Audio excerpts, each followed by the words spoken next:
आत्मा ही है, सो आत्मा अपना स्वरूप है। ठीक है, स्वरूप की प्राप्ति वास्ते योग का कुछ काम नहीं। सो कहो दोनों में किसकी प्राप्ति वास्ते यत्न करें?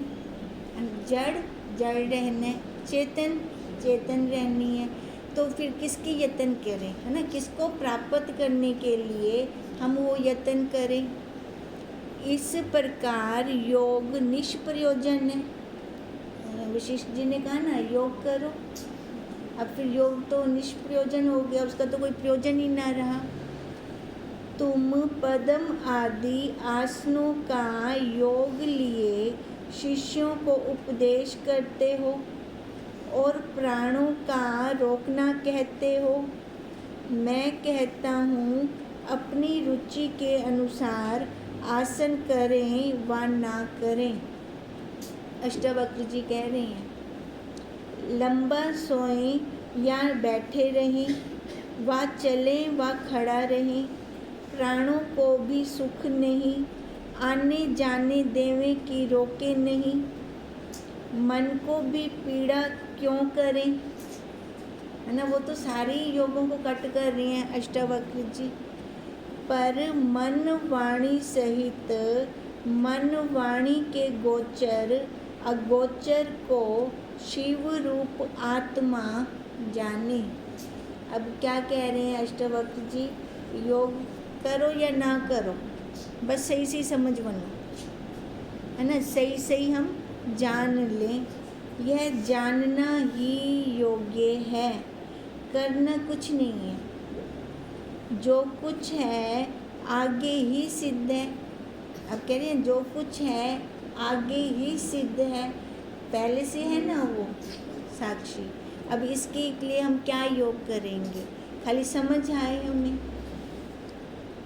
जो कहते हैं लंबिका को छेद कर बढ़ा के योगी जब खेचरी मुद्रा करता है तब अमी रस पीता है। हे साधो, सो अमी रस यह है कि जब योगी खींच कर 10वें द्वार में रोकता है तब शरीर अग्नि के समान उष्ण हो जाता है। तिस उष्णता से शीश में जो मेद मज्जा रुधिर है, जो बर्फ के समान जमा रहता है, सो प्राणों के रोकने की उष्णता से पूर्वोक्त रुधिर मज्जा आदि नीचे गिरते हैं, है ना? अंदर वो तपन हो जाती है ना, तपन से जो ऊपर रुका पड़ा है सामान वो पिघलता है, पिघल कर वो नीचे आता है। तिसको योगी अमृत जानकर पीता है। इससे अज्ञानी है, क्योंकि अंदर बाहर एक ब्रह्म ही है, सोई हुआ अथाह समुद्र, है ना? कहते हैं अगर वो ऐसी खेचरी योग करके उसको ले रहा है, पी रहा है, तो उसको ब्रह्म जान रहा है, तो मेरी दृष्टि में वो अज्ञानी है ना? अब योग करेंगे तो वो ब्रह्म आएगा नहीं ना। वो तो कहते हैं अंदर भी है बाहर भी है। अष्टावक्र जी कह रहे हैं वो तो कण कण में व्यापक है, योग करने से थोड़ी मिलेगा हमें वो। तिसको त्याग कर एक बूंद पर निश्चय करता है, इससे अज्ञानी है। जो असल में है साक्षी, उसको त्याग कर वो योग की क्रिया से वो जो बूंद बूंद नीचे आया, वो भी तो जमा हुआ रुधिर मज्जा, है ना? वही है, पिघल के वो जो नीचे आया उसको वो जान रहा है ब्रह्म है ये, तो कहते हैं वो मेरी नज़र में अज्ञानी है, उसने सत्य को नहीं जाना। वशिष्ठ ने कहा तूने संसार को भ्रष्ट किया है, ये तो कुछ करना ही नहीं देता। अष्टावक्र जी को आग देते हैं वशिष्ठ जी, है ना? संसार तो ऐसे भ्रष्ट हो जाएगा। दत्त ने कहा मैं चैतन्य नाम रूप संसार से भ्रष्ट हूँ, नाम अतीत हूँ। अब वो तो कह रहे थे अष्टावक्र को, अब बीच में दत्त जी बोल पड़े, कहते मैं चैतन्य नाम रूप संसार से हूँ, तो चेतन, नाम रूप संसार मेरे कोई मायने नहीं रखता, मैं इससे भ्रष्ट हूँ, नाम अतीत हूँ, है ना। नाम जो शरीर का रखा गया ना, मेरे किसी काम का नहीं है वो। योगी को योग्य है कि सोवे नहीं तथा वचन ना करे, आसन करे, प्राणों के मार्ग को देखता रहे, इत्यादि अनेक साधन करता रहे, पर यह नहीं जानता कि निर्विकार शिव आत्मा में विकार मिलाना आत्मघात है। अब वो कहते ना, योगी को योग्य है कि सोवे नहीं, है ना। योगी सोता नहीं है ना, वचन नहीं करता, आसन करे, प्राणों के मार्ग को देखता रहे, है ना, प्राणायाम वगैरह वो सारा करता रहे। अब इससे क्या होगा, पर वो अपने आप को तो नहीं जान पाएगा, उससे अहंकार और आएगा, तो इससे क्या हो गया, वो आत्मघात है। उसने अपने आप को ना जानकर संसार को जाना। 5 तत्व ही रज्जु सर्पवत मिथ्या हैं। अब ये 5 तत्व कौन से हो गए? हाँ, कहती हैं जैसे ये रज्जु है ना, रस्सी है और सांप है, वैसे दोनों मिथ्या हैं। एक प्राण रूप पवन का क्या चलता है? अब देखो, एक प्राण रूप पवन का क्या चलता है? वो तो अपने आप चलता पे, उनको चलावना था क्या नहीं, है ना। श्वास आ रहे हैं, जा रहे हैं, हमें मेहनत लगती है कि मैं मेहनत कर रही हूँ। कपिला ने कहा, जो ईश्वर को आत्मा से कुछ भिन्न जाने सो योग करे। योग कौन करे? जो अलग समझ रहा है ना, उसको योग करने की जरूरत है। जिसने सर्व ईश्वर आत्मा जाना है सो चुप रहे। मुकुला बोलन दी लोड़ कहनी। दत्त ने कहा, वचन और तुश्रीम दोनों मेरे स्वरूप में नहीं, और मैं ही सर्वरूप भी हूँ, इससे दोनों सम हैं। अब दत्त क्या कह रहे हैं, वचन बोलना या चुप रहना दोनों मेरे स्वरूप में नहीं है, और मैं ही सर्वरूप भी हूँ, है ना। हूँ तो मैं वही। अब उस साक्ष्य के अंदर ना बोलना है ना चुप रहना। हम कुछ कह सकते हैं, बोलना चुप रहने की अपेक्षा से है, चुप रहना बोलने की अपेक्षा से है, पर वहाँ पे तो कुछ ऐसा है ही नहीं ना, तो दोनों सम में। अष्टावक्र ने कहा, ना कहता हूँ ना तुश्रीम होता हूँ। अब ना कहता हूँ ना तुश्रीम होता हूँ, और आप ही कहता भी हूँ और आप ही तुश्रीम भी होता हूँ। अब ये कैसे कह रहे हैं अष्टावक्र जी?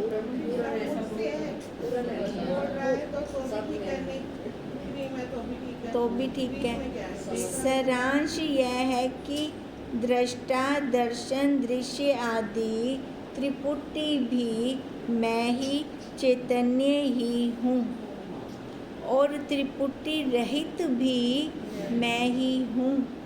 स्वपन दृष्टावत किसी पद में भी बंधमान नहीं हूँ, है ना। किसी में बंधायमान नहीं है। हम कह नहीं सकते, वहाँ बोल नहीं सकते, उन्होंने पहले ही कह दिया, फिर चुप रहे, फिर बोलना क्यों? तिस समय नारद बांसुरी विषय नारायण नारायण गाते हुए आए। सब ने कहा, तुश्रीम हो। नारद ने कहा, जहाँ संत इकट्ठे होते हैं तहाँ आत्म निरूपण करते हैं, तिससे मुमुक्षुओं को परमार्थ प्राप्त होता है। अब नारद जी आ गए ना, अब वो बांसुरी बजाते आ रहे थे तो उनको रोका, भी चुप रहे। अब वो क्या कह रहे हैं, जहाँ संत हाँ वार्तालाप होगी, वहाँ चुप रहने से तो काम नहीं बनेगा। अच्छा, वार्तालाप से क्या होगा, कल्याण होगा जिज्ञासुओं का, मुमुक्षुओं का। तो श्रीम से क्या सिद्ध है? दत्त ने कहा स्वतः ही नारायण है, तो कहने से क्या लाभ, वो नारायण नारायण करते आए। अब वही कह रहे हैं ना, जब खुद ही नारायण है, स्वतः ही नारायण है, तो बोलने से क्या लाभ। नारायण को तूने भुलाया है, भुलाया तभी बुला रहा है ना। नारायण का और तेरा वियोग हो गया है, तू नारायण को ढूंढता फिर हमारे स्वरूप में भुलावना, चिंतना, संयोग, वियोग दोनों नहीं। नारद जी को बोलो ना तू श्रीम हो जा, वो नारायण नारायण करते आए। अब तभी उनको कह रहे हैं भी तू भूल गया नारायण को, तभी बुला रहा है। हमारे अंदर ना तो हम भूले हैं, है ना हम बुलाएंगे। हमारे अंदर उसमें संयोग और वियोग दोनों हैं नहीं।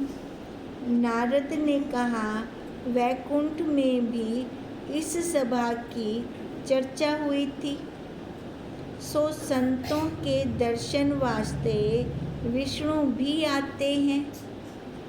दत्त ने कहा असत मत कह, तेरे वचन से लोग हंसेंगे, क्योंकि व्यापक विष्णु चैतन्य आत्मा विषय आवना जामना कहाँ है। अब नारद जी क्या कह रहे हैं भी, ये सभा की चर्चा वैकुंठ में भी हो रही थी, जहाँ संत होते हैं ना वहाँ पर विष्णु भगवान भी आते हैं। अब वो कहना क्या चाह रहे हैं,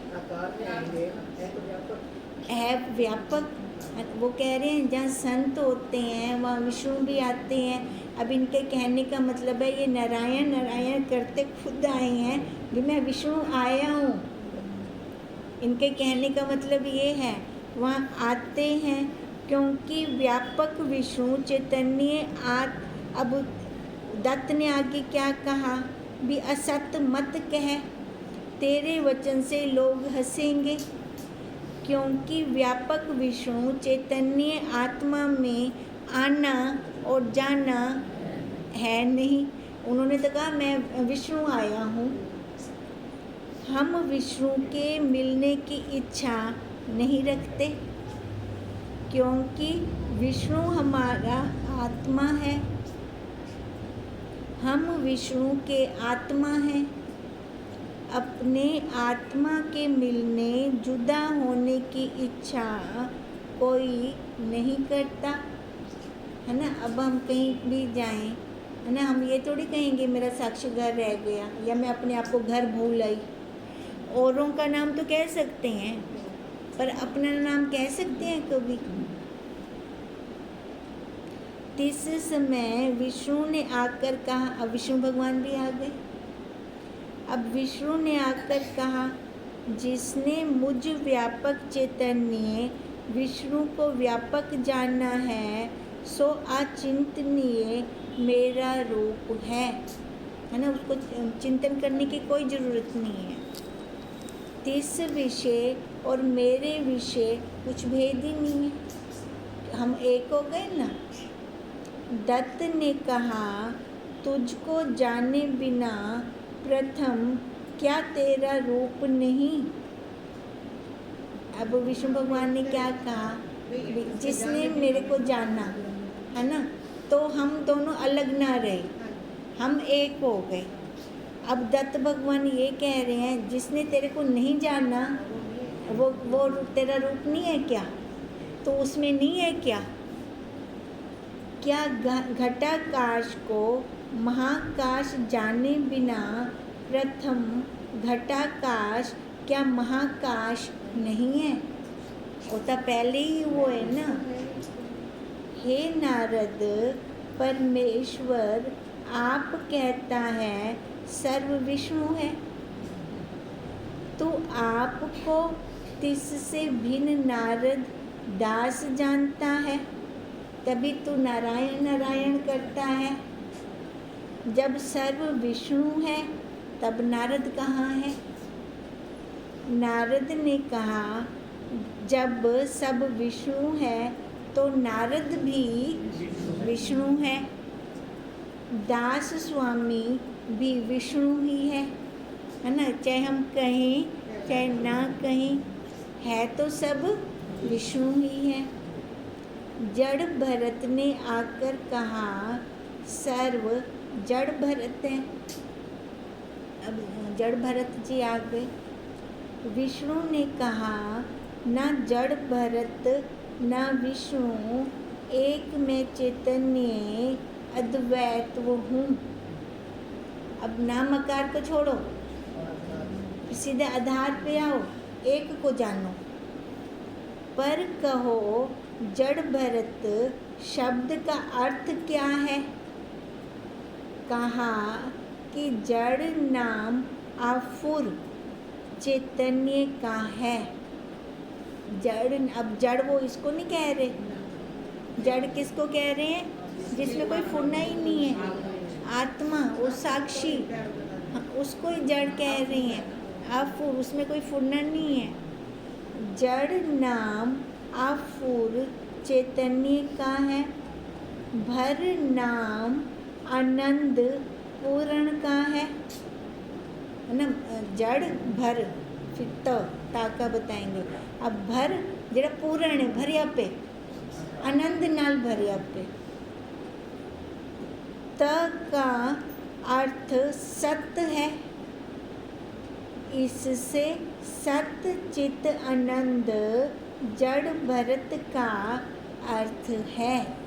अब देखो जड़ भरत का क्या अर्थ निकाल दिया है ना। जड़ वो अफुर हो गया है ना, भर वो जड़ा पूर्ण है ना, जो पीछे जड़ भर त जो सत्य है ना। अब वो क्या बन गया?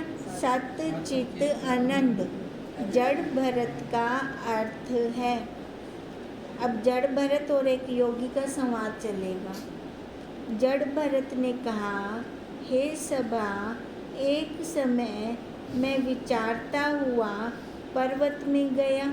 जड़ भरत जी कह रहे हैं, तहाँ एक योगी को देखा। मैंने नमस्कार करके प्रश्न किया कि हे योगी, तेरा स्नान क्या है? योगी ने कहा निरअहंकार रूपी जल से स्नान कर जीव तत्व रूपी मैल को धोया है। अब स्नान पूछा योगी से, तो उन्होंने क्या कहा? निरअहंकार रूपी जल से किसको धोया? जीव तत्व को, जो जीव बना हुआ था है ना, जीव रूपी मैल जो थी उसको मैंने धोया है। मैंने कहा भस्म तेरी क्या है?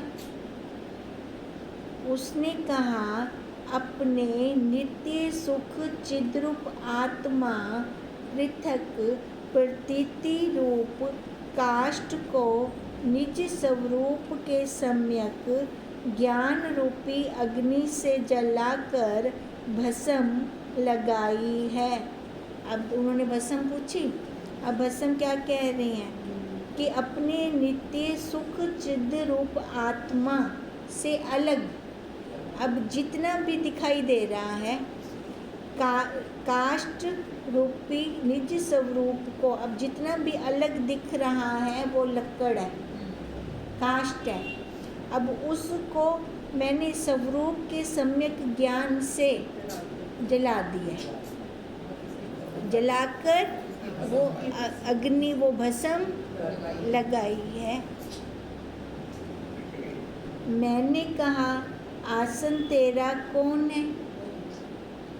अब देखो सबसे पहले क्या पूछा था?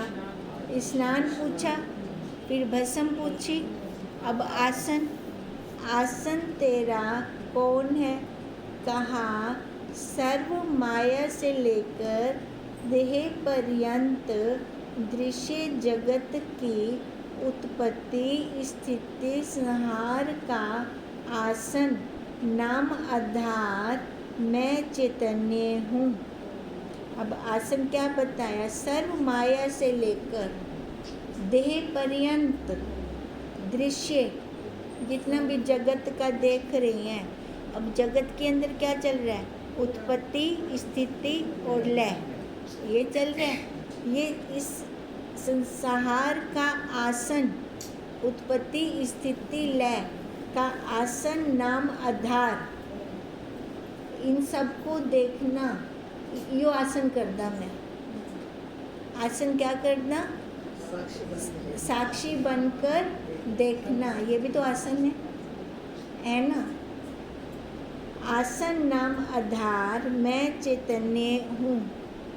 मुझ चैतन्य का आधार कोई नहीं है, इससे स्वयं प्रकाश हूँ। अब ये भी आसन है, देखना अपने आप को। फेन बुद्ध बुद्धे तरंग आदिकों की उत्पत्ति स्थिति संहार का जल आसन है।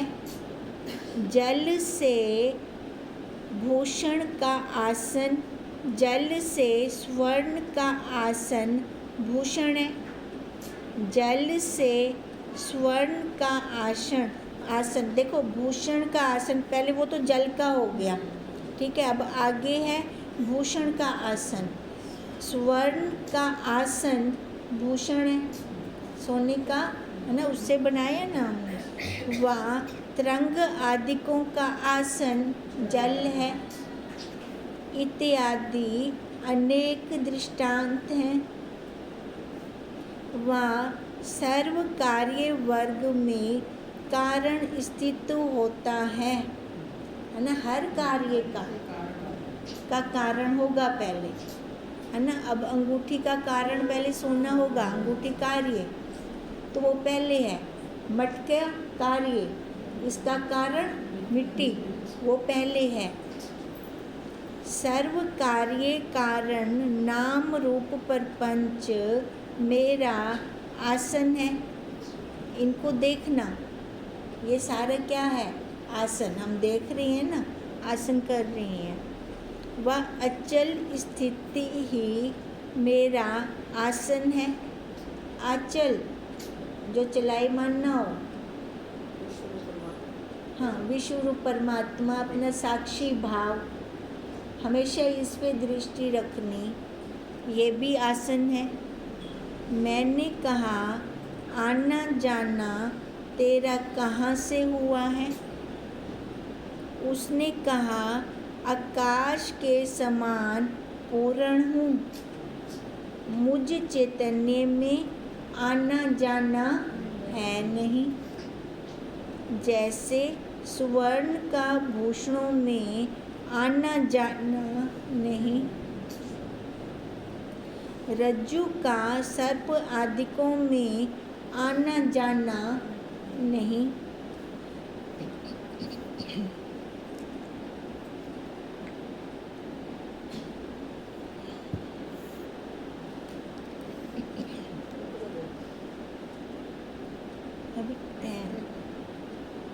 मैंने कहा प्राण अपान का इकट्ठा करना क्या है ना। प्राण अपान वायु हम बाहर करते हैं ना, भी इकट्ठा करना क्या है? उसने कहा एक जीव एक ईश्वर दोनों का एक जाना है। जैसे घटाकाश और महाकाश एक है, यही प्राण अपान का इकट्ठा करना है। अब प्राण किसको बोला और अपान किसको बोला? प्राण वो साक्षी है ना, और अपान ये शरीर जड़। अब प्राण अपान का इकट्ठा करना क्या हुआ? यही दोनों को इकट्ठा। इसके अंदर वो साक्षी भी है है ना, और जीव भी है, ये बाहर वाला शरीर ये है ना, दोनों इकट्ठे हैं। मैंने कहा इंडा पिंगला सुषुम्ना का कैसे अभ्यास किया है? कहा इंडा जीव, पिंगला ईश्वर, सुषुम्ना ब्रह्म, यह मुझ चैतन्य से प्रकाश रखते हैं, है ना। इंडला पिंगला और ईश्वर वो कैसे, सुषुम्ना, और इसको कैसे इकट्ठा किया है? कहते हैं ये सारे तो मेरे से प्रकाश रखते हैं। मैं किससे प्रकाश रखता हूँ? मैं तो स्वयं प्रकाश हूँ। मैंने कहा धारणा कहो। कहा सर्व मैं हूँ। धारणा क्या होती है? एक निश्चय होता है ना, पक्की दृढ़ता वाला निश्चय होता है। अब धारणा क्या की है कि सर्व मैं हूँ। मैंने कहा सो हम का अर्थ क्या है? कहा ब्रह्मा से लेकर चींटी पर्यंत अंदर बाहर पूर्ण हूँ। सो हम, वो मैं हूँ। अब वो में चींटी से ब्रह्मा तक सारा कुछ जो भी आ गया वो सारा मैं। हाँ, मैंने पूछा कि नासिका दृष्टि क्या है ना। अब योग बताती है ना भी, जब मन बहुत विचलित हो तो यहाँ नाक की यहाँ पे देखो, है ना, तो वो वृत्तियाँ एकाग्र होंगी, उसको नासिका दृष्टि बोलते हैं। नासिका दृष्टि क्या है? कहा माया कर कल्पित प्रपंच की उत्पत्ति से पूर्व जो मैं चैतन्य अवाच्य पद हूँ, सो अब भी वही हूँ। अब नासिका दृष्टि क्या हुई? भी सीधी मेरी दृष्टि उस साक्षी पर ही है ना, वहाँ से दृष्टि मेरी हटती नहीं। तभी उन्होंने कहा माया कर कल्पित प्रपंच की उत्पत्ति से पहले जो मैं चैतन्य अवाच्य पद हूँ वही अब भी हूँ, है ना, माया से पहले। अब जो उसके पहले जो चैतन्य अवाच्य पद वो मैं होण भी होंदे तो दृष्टि बनी पी है मेरी, मैं वो ही हाँ होण भी। कहने का क्या मतलब है कि जब पहले मेरा शरीर नहीं था तब भी मैं वही था, अब है तब भी मैं वही हूँ। सो अब भी वही हूँ। वह नाश नाम अभाव का है। सो भाव पदार्थों की तथा मन की कल्पना के प्रथम निर्विकार स्थित हूँ। यही नासिका दृष्टि मेरी है ना। नासिका दृष्टि, सारी दृष्टि का फोकस हमारा कहाँ है? उस साक्षी पर। मैंने पूछा कि त्रिपुटी क्या है? कहा सत रज तम, इस त्रिपुटी का साक्षी चैतन्य मैं हूँ। अब त्रिपुटी पूछी ना, अब त्रिपुटी वही गुणों की, सत रज तम, कहते हैं इस त्रिपुटी का साक्षी मैं हूँ। मैंने कहा योगी का शरीर कभी गिरता नहीं, यह क्या जानना? कहा प्रकृति पुरुष के संयोग कर जगत की उत्पत्ति करने वाला जो चैतन्य योगी है सो अशरीर होने से गिरता नहीं। अब उन्होंने क्या प्रश्न किया था कि योगी का शरीर कभी गिरता नहीं, है ना, तो इसको कैसे जानूँ मैं? अब शरीर है तो वो गिरेगा, है ना। अब वो कैसे जनवा रहे हैं कि प्रकृति स्त्री पुरुष उस चेतन के संयोग कर जगत की उत्पत्ति करने वाला जो चैतन्य योगी है सो शरीर वो योगी कैसा है? शरीरी है, उसका कुछ शरीर ही नहीं है। जब शरीर नहीं है तो गिरेगा कैसे? सो अशरीरी होने से गिरता नहीं। वह जैसे देही का यह देह शरीर है, जैसे देही का देह यह शरीर है ना, शरीर है। देही का देह अलग थी गई, देह अलग थी गया। तैसे पूर्वोत्तक मुझ चैतन्य योगी का माया शरीर है। सो माया अपने देह आदि कार्य की अपेक्षा से अग्रिम है, वो तो पहले ही है। इससे योगी का शरीर अडिग कहाँ है ना, वो गिरेगा नहीं, क्योंकि वो बैठा कहाँ पर है? अपने स्वरूप में, है ना। देह गिरेगी, है ना, देह ही नहीं गिरेगा। हाँ, तो वही है ना। अब हैं तो दोनों अलग अलग ना। अब हमारी दृष्टि कहाँ पर है? उस पे हमारी दृढ़ता है कि आधार पर है तो कभी नहीं हम चूकेंगे। अगर आधार से थोड़ा सा भी हिल गए फिर चक्कर लग जाएगा, शुरू हो जाएगा जन्म मरण का चक्कर। ओम तम नमामि